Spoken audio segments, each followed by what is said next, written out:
गुरुवे नमः। नमो विष्णुपादाय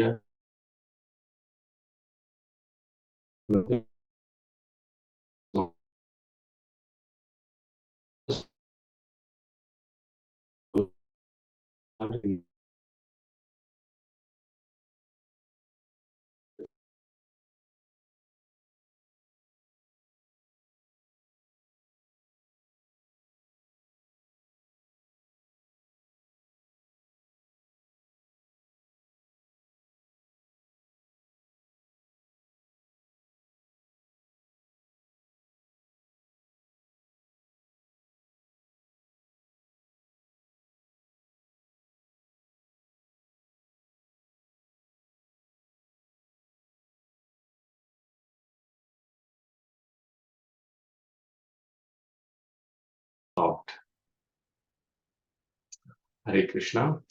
Thank you everyone for joining. So we'll continue with where we left off yesterday. So we're discussing text number 6 yesterday. Translation is, when Nand Maharaj saw his own son bound with ropes to the wooden mortar and dragging it, he smiled and released Krishna. So we are discussing that only one who has bound can release. So similarly, we are bound in this material world by arrangement of Krishna, who is the superintendent. Maya dhyaksha prakritihe suyate sacharacharan. Sachara, chara and achara. Chara means moving and achara means non-moving. And under Krishna's supervision, Maya adhyakshena prakritihi, this material nature actually is binding us. And because it is working under Krishna's superintendence, only Krishna can release us from the bondage of the three modes of material nature and from the bondage of our karmas. Therefore, in the last instruction of Bhagavad Gita, Krishna says that aham tvam sarva papebhyo, that he will release us from all the sinful reactions, provided we surrender unto him. So our endeavor is constantly to seek shelter and constantly surrender unto Krishna. Now, this process is a progressive process. It is not a one-off process. Every day, every moment, we have to practice this. So Nand Maharaj releases Krishna, but he releases it after getting permission from Yashoda Mai. And as we were mentioning yesterday, His Grace Sakirai Prabhu, in the class he took at Brisbane Bhakti Yoga Hare Krishna Temple, very nicely described the aftermath of this pastime on how everyone seemed to be upset, and specifically Mother Yashoda was feeling very guilty. How could I do to my child this? How could I bind him like an animal? What if the two trees had fallen upon him? Of what avail, would be when Krishna would not be, alive. The worst of all fears that's going through Mother Yashoda's mind, and Mother Yashoda thinks that she is the worst mother in the world. And many times, some mothers do think like this when something happens. But Mother Yashoda is no ordinary mother. She is Janani Harihi. She is the mother of the Supreme Personality of Godhead. And she is going through these emotions. And nonetheless, at the end, we see that, Nanda Maharaj actually makes a proposition, perhaps, oh Krishna, we should punish Mother Yashoda. And he puts his hand up as if to, hit Yashoda. But when he does that, Krishna immediately puts Nanda Maharaj's hand down and runs and hugs Mother Yashoda and embraces her. And both Krishna and Mother Yashoda, they shed tears of love in exchange. And when we see that this epitome of the Vatsalya Bhava then is exchanged between Mother Yashoda and Krishna, and both are sobbing, both are crying as to what had transpired. Of course, when we hear Damodar pastime, not much, we hear about what happens afterwards. But it is a very dangerous situation. Just imagine two gigantic trees, if they had fallen upon Krishna. Now that's the greatest fear of Nanda Maharaj and Mother Yashoda. What if this would have happened? Therefore, Mother Yashoda feels very, very guilty. Any comments or questions on that verse? We've got a question. Yes.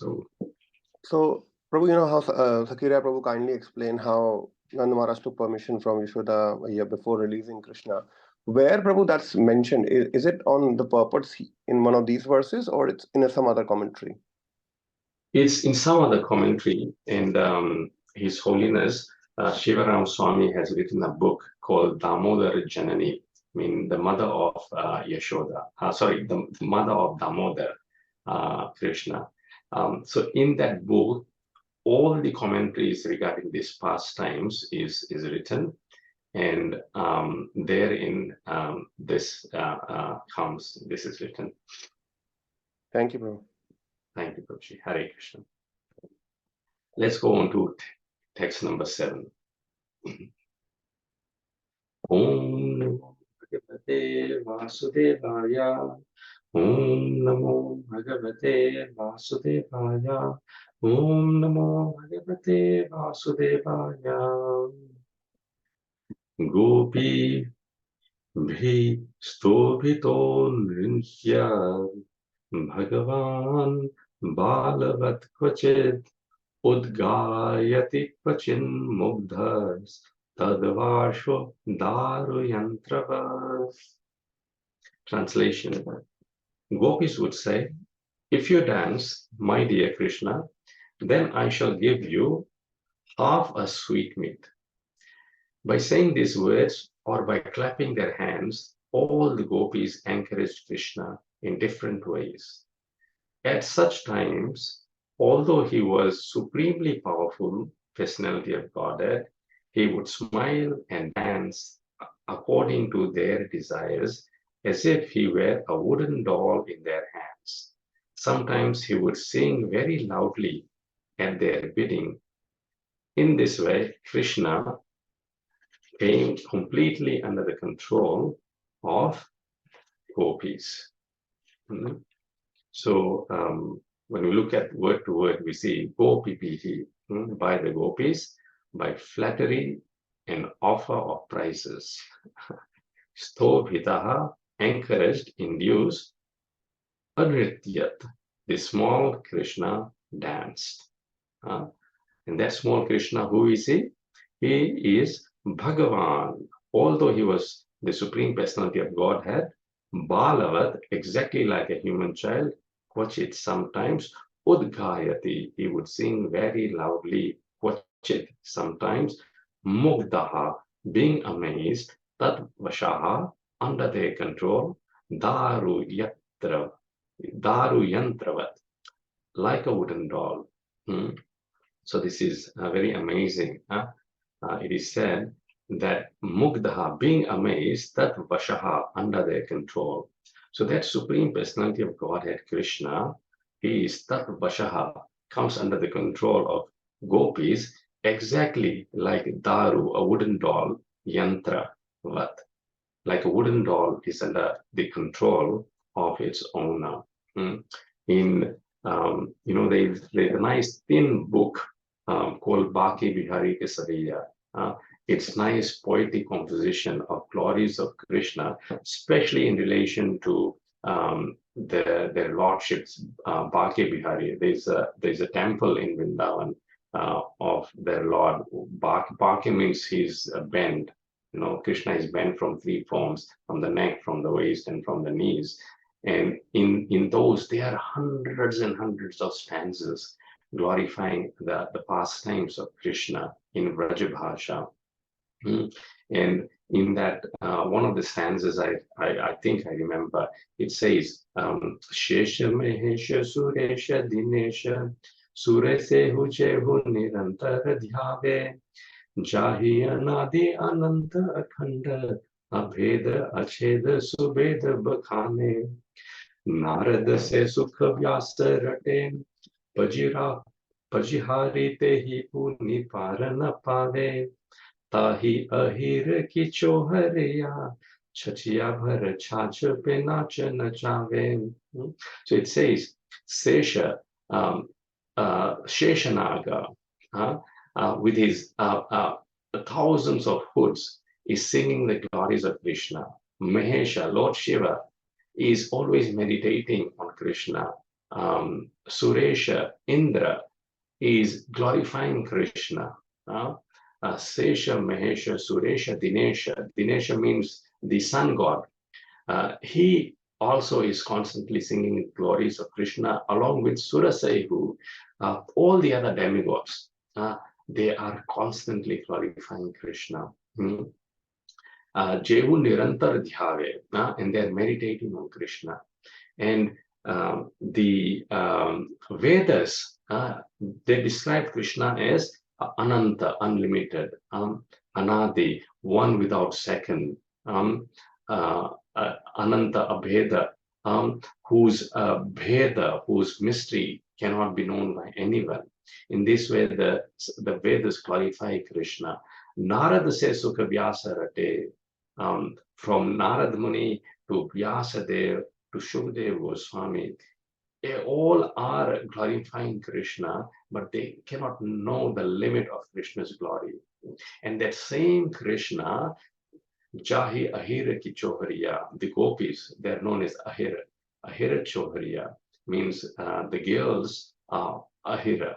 Jahi Ahira Ki Chohariya, Chachiya Bhar Chach Pe Nach Nachave. Chachiya Bhar Chach means when you fold your hands like this, put your hands together, it's called Anjalim. And whatever the buttermilk can fit on those palms, for that, they make Krishna dance. Gopis said to Krishna, "Oh Krishna, if you dance, really shake your, waist, and we'll give you Chachyavar charge." Now Krishna is Sarvalokapati. He's the owner of all the planets. He can make a planet of buttermilk of his own and just dip in it and drink as much as he wants. But under the dictation of gopis, he feels more pleasure. And just to appease them, he dances in their tune like a wooden doll would. Now, this is the amazing pastime of Vrindavan and the amazing interaction of Krishna, who is here as described as Tadvasho Daru Yantravat. How a yantra, a wooden doll, Daru, is under the control. Similarly, Krishna, Tadvasho, is under the control of gopis. Krishna does not know anything else apart from how I can give pleasure to my dear devotees, especially gopis. Let's go to text 8.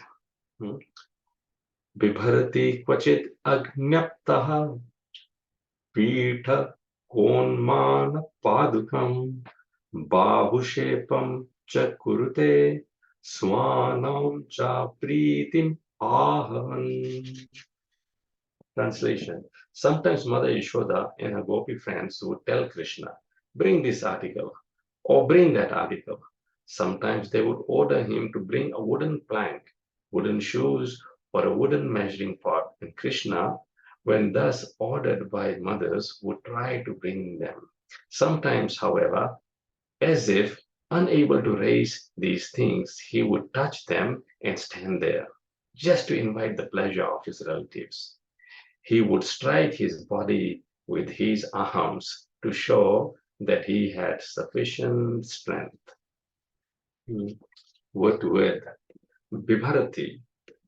Krishna would simply stand and touch articles as if unable to raise them. Now we know Krishna is Sarva Samartha Sahitaha. He can do anything and everything. He's all able. But here, due to Leela Shakti, wants to give pleasure to Krishna and his devotees, Krishna is limited or limits himself to act according to just like childhood. Kvachit, sometimes agnaptaha, being ordered, pitaka, unmana, the wooden seat and wooden measuring pot, padukam, bring the wooden shoes.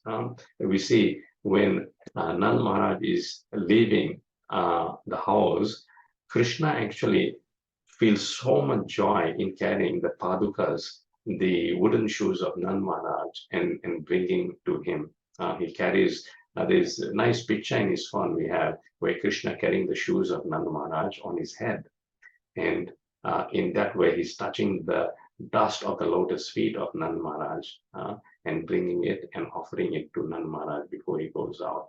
And when Nand Maharaj and Yashoda see this, their pleasure knows no bounds. As it is, they love Krishna and their love knows no bound. But when they see that their loving child brings the shoes on his head and offering it to Nand Maharaj, then the love even increases.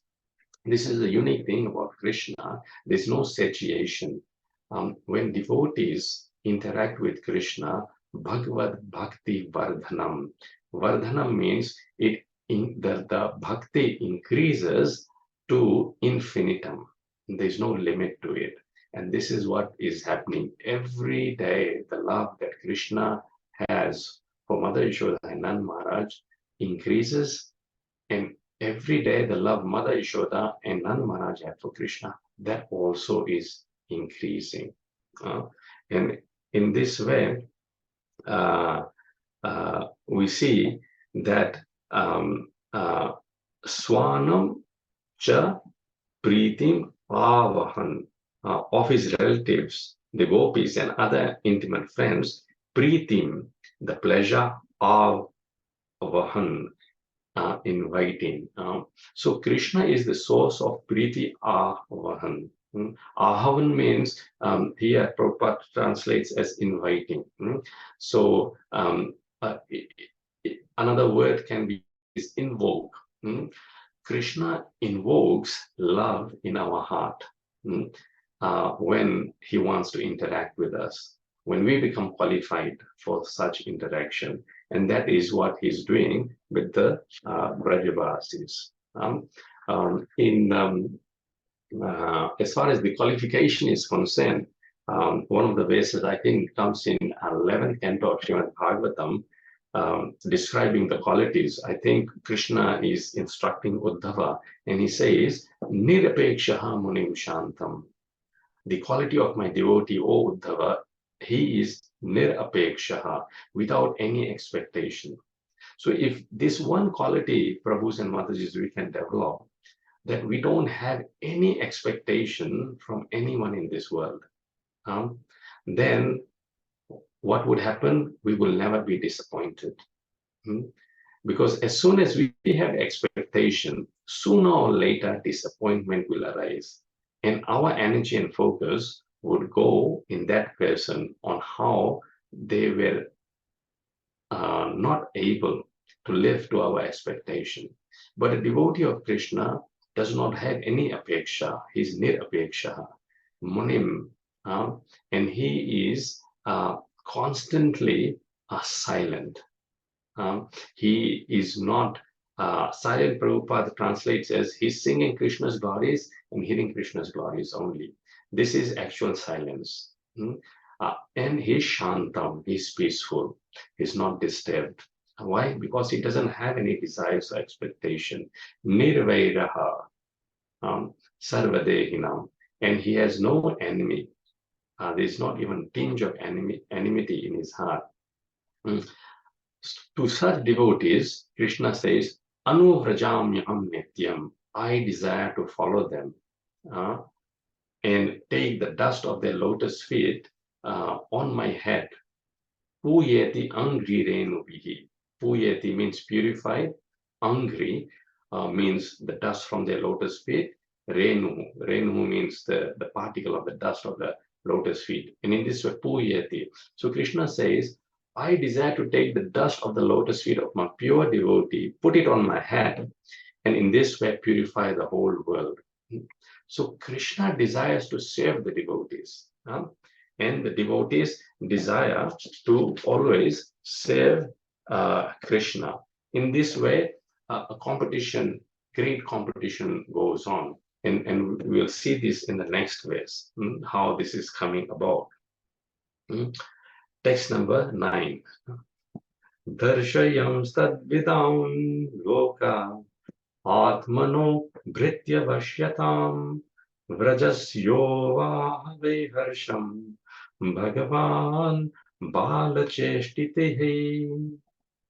Translation: to pure devotees throughout the world who could understand his activities, the Supreme Personality of Godhead, Krishna, exhibited how much he can be subdued by his devotees, his servants.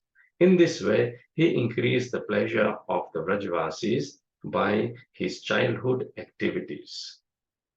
Would anyone like to read the paper? Can I say? Yes, please. Krishna performed childhood activities to increase the pleasure of his devotees was another transcendental humor. He exhibited these activities not only to the inhabitants of Rajabhumi, but also to the others who were captivated by his external potency and opulence. Both the internal devotees who were simply absorbed in love of Krishna and the external devotees who were captivated by his ultimate potency were informed of Krishna's desire to be submissive to his servants. Thank you so much, Neil Madhav. It's so nice to see you and have in this assembly. So in the word to word, we see here Darshayan, exhibiting. Now, in this paper, very nicely, Prabhupada describes how, as the points in previous verse goes, Priti Avahan, Krishna is invoking and inviting love within the hearts of devotees by his quality of Atmano Bhritya Vashyatam. Bhritya means servant, Vashyatam means coming under the control. So Krishna comes under the control of his servants. So word to word, Darshayan, exhibiting, Tadvidam, onto persons who can understand Krishna's activities, Loke, throughout the world, Atmanaha, of himself, Bhritya Vashyatam, how he is agreeable to carry out the orders of his servants, his devotees, Vrajasya, of Rajabhumi, Uvaha, executed, very indeed, Harsham, pleasure, Bhagavan, the Supreme Personality of Godhead, Balacheshtitehi, by his activities like those of a child trying to do so many things. Now, throughout the month, we are looking at the theme of, the main theme of the 9th chapter of Damodar Leela. So can anyone just say quickly what is the main theme of the 9th chapter? One of the main themes, many themes are there.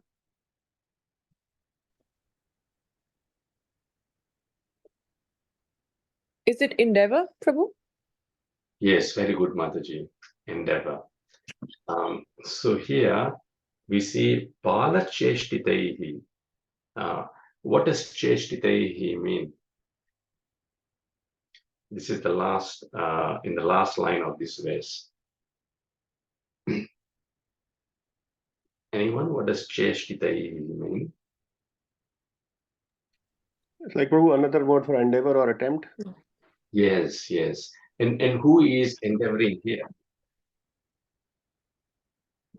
Krishna. Exactly. Bala, Krishna, who is a child, Cheshti, he is endeavoring to please his devotees. To say, even not only we are endeavoring, or Krishna's devotees are endeavoring to please him, but Krishna, who is Sarva Samartha, he is able to do everything without effort, but he is also putting an effort in, especially for his devotees' pleasure. Mm. Now, in this way, as we said, Srimad Bhagavatam Arthanam, if we taste this Arthanam, the meaning of the words of Srimad Bhagavatam, we get so much pleasure out of it. Bala Cheshtitehi, by his activities like those of child trying. So here trying means endeavor. So Krishna is trying to lift up the wooden articles. Some of it are very heavy, so Krishna can't lift it, but he still tries to lift it. Cheshtitehi. So devotees endeavor to please Krishna, and Krishna endeavors to please devotees. And this endeavor is reciprocal, both to the Bhakta and to Bhagavan. And why is Krishna trying to please? Because he's Bhrityavashyatam. He comes under the love of his devotees. Because due to devotees' loving endeavor, it melts the heart of Krishna like butter.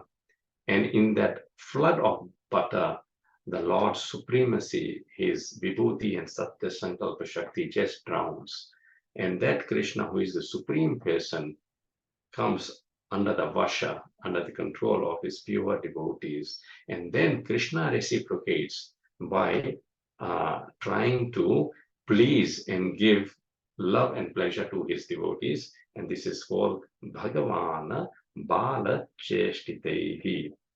Now, for the internal devotees, Prabhupada mentions in the purport, they relish these pastimes of Krishna, who become captivated by his external potency and opulence. But sorry, the internal devotees, they actually relish these pastimes of Krishna, and they appreciate, they can understand that this is Krishna's transcendental humor. However, those who are captivated by his external potency and opulence, they become captivated, and they, to some extent, they become bewildered as well. They cannot fathom that how can some personality do this.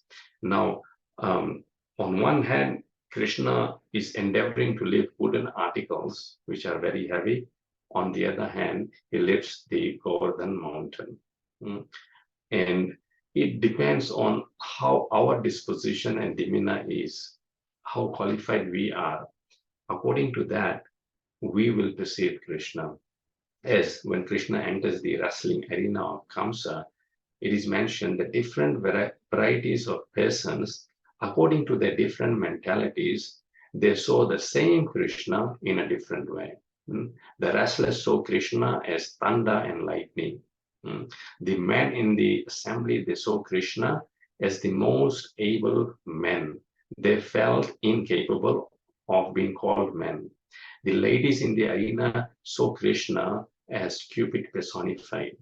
Krishna's friends, Gopabalas, they saw Krishna as Swajan. Oh, he's our own. Everyone is, captivated by Krishna, but Krishna is my friend. He's our own. The kings who had come to side with Kamsa, they saw Krishna as Punisher. Kamsa saw Krishna as death personified. The yogis saw Krishna as supreme absolute truth. The unintelligent saw Krishna as Virata Rupa, meaning they could not comprehend the beginning, the middle, and the end limit of Krishna. And the Vrishnis saw Krishna as their worshipful deity. So devotional service, if we do it under a able guidance of a spiritual master, and with very much care and attention we carry it out, then we will imbibe vision and understanding to see Krishna through the internal potency, to the act of internal potency, and that is called Daivya Prakriti, Daivim Prakriti. Mahatmanas tu mam partha Daivim Prakritim ashritaha. The great souls, the devotees, they take shelter of the divine nature of Krishna, which in Hare Krishna mantra we understand is Hara, Hare, representing the mercy of Krishna's internal potency, Srimati Radharani. Thank you so much, Prabhuji and Matajis. So I was thinking that actually for tomorrow's morning's Bhagavatam class at Brisbane Bhakti Yoga, we can actually continue with these verses. So it'd be nice to see everyone there. And Krishna willing, see you this evening for the program as well. Have a wonderful Krishna conscious day. Grantraj Srimad Bhagavatam ki jai. Srila Prabhupada ki jai. Thank you. Hare Krishna. Hare Krishna, Prabhu. Thank you, Prabhu. Hare Krishna. Hare Krishna. Hare Krishna. Oh, thank you so much. Hare Krishna, Prabhu.